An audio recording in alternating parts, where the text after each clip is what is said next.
What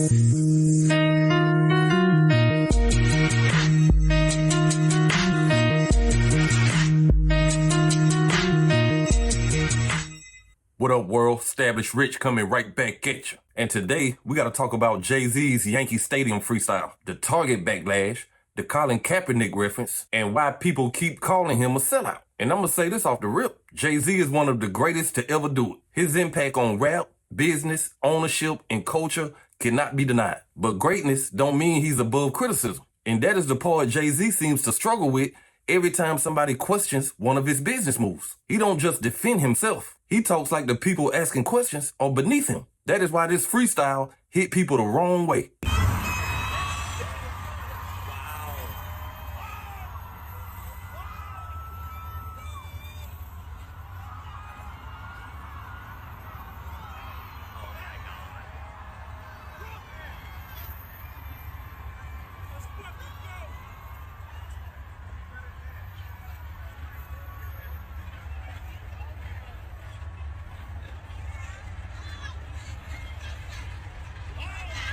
That clip may not seem connected to the controversy at first, but it says a lot about who JayZ really is. Everything is an angle. The haircut is an angle. The stadium is an angle. The way he reappears, the way he responds, the way he turns criticism into lines on stage. All of it is part of a machine. And that is not an insult to JayZ. That's why he is JayZ. He understands branding almost better than anybody in hip hop. But that is also why people don't trust his social justice language. Because with JayZ, it can be hard to tell where the principles end and the rollout begins. That is the real issue. People are not mad just because he made money. People are mad because he keeps framing the money like it automatically proves the moral point. That is where the Target backlash comes in. Target has been dealing with boycotts after scaling back DEI. So when JayZ does an exclusive Reasonable Doubt vinyl deal with Target, people are going to ask, what does that message send? JayZ may see it as business. Critics see it as him crossing the line that people have been trying to hold.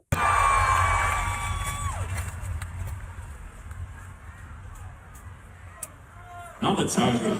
Hey, don't miss that target. Those excuses ain't gonna be doing, but after a little hard, you shop at Amazon or you boycott. You post it on Instagram, that's better, boy. Stop it. Got no Google or YouTube. You picking and choosing the politicking as usual.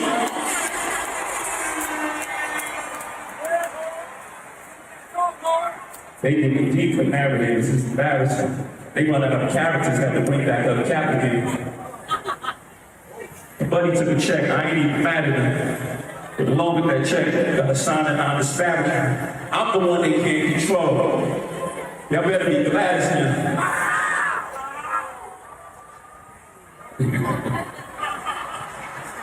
Yeah. I'm the one they can't control. We better be glad it's him. Half a million back in the community. That's just good math for him. I'm gonna listen to Twitter activists. They type and I laugh at them. There's really no comparison. Gotta check my stats again. I'm bringing folks home to their family. Laws get passed as him. You can like it or not. We don't do no ass kissing. Ex-drug dealer. You might not like the packaging, but my presence is the president. My gift is rapping. Oh shit! This is where JayZ's response rubs people the wrong way. He flips the sellout criticism into selling out Yankee Stadium. It's a clever line, but clever don't mean it answers the questions. Selling out a stadium don't explain why people feel like the Target deal was wrong. Having more money than your critics don't mean your critics don't have a point. And this is why people accuse JayZ of being obsessed with net worth. Whenever the conversation gets moral, he turns it financial. He talks about numbers. He talks about business. He talks about what he has built. All of that matters, but it does not cancel out the questions people are asking. Can a black billionaire still be held accountable by the same community he says he's building for? That is the question JayZ keeps trying to wrap around. And to be fair, he has done real things. He has helped people come home from prison. He has put money in different causes. He has shown black artists how to think about ownership. But the problem is, he uses those things like a shield. As soon as people criticize his moves, he reminds them of the resume. That's not the same thing as answering to the critique. The people calling him a sellout are not saying he never did nothing good. They are saying his business deals keep putting him beside companies that other black people are pushing against. That is a real conversation. And JayZ acting like Twitter activists or just broke people typing from the sideline does not make the conversation go away. Hey, don't miss that target. Those excuses ain't gonna be cool, but Apple and Walmart, you shopping at Amazon or you boycotting? You posting on Instagram, that's better, boy. Stop it. Y'all know Google owns YouTube. You picking and choosing the politicking as usual.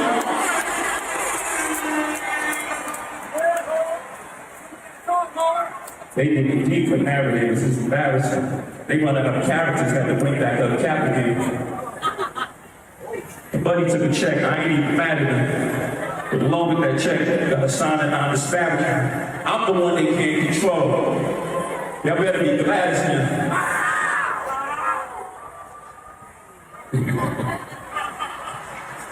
Yeah.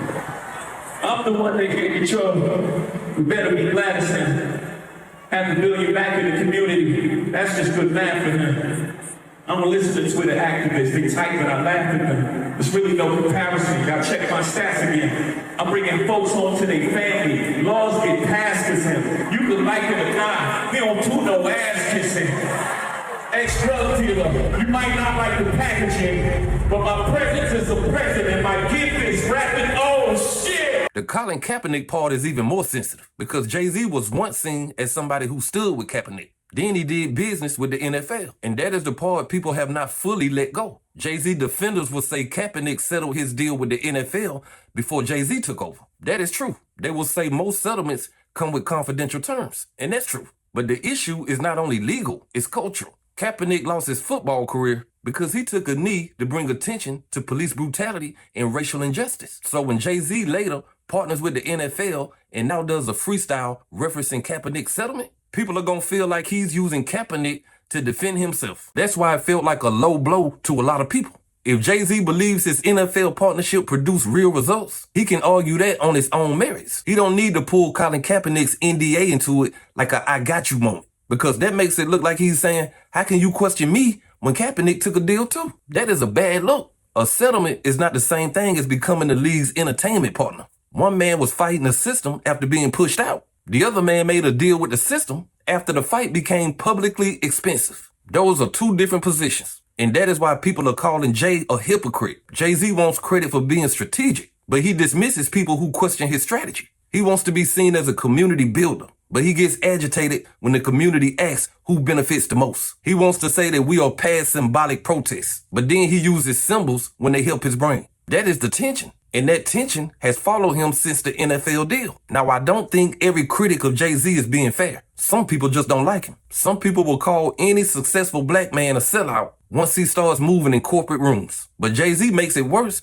when his response is always to talk down to people. There's a difference between being above the noise and above accountability. JayZ acts like if you're not rich as him, you are not qualified to question him. That ain't leadership. That is elitism with a Brooklyn accent. And that is why this freestyle didn't land for everybody. It sounded like a billionaire telling regular people they don't understand the game. Maybe we don't understand every boardroom detail, but they understand when somebody uses the language of the people, then moves like the people's concerns are annoying him. That is what people are reacting to. JayZ has earned his success, but he has not earned the right to mock the very same community that helped make his success possible. The reason people still care about JayZ is not just because he's rich. It is because his story was supposed to represent something bigger than money. From Marcy to the top, from rap to ownership, from survival to power.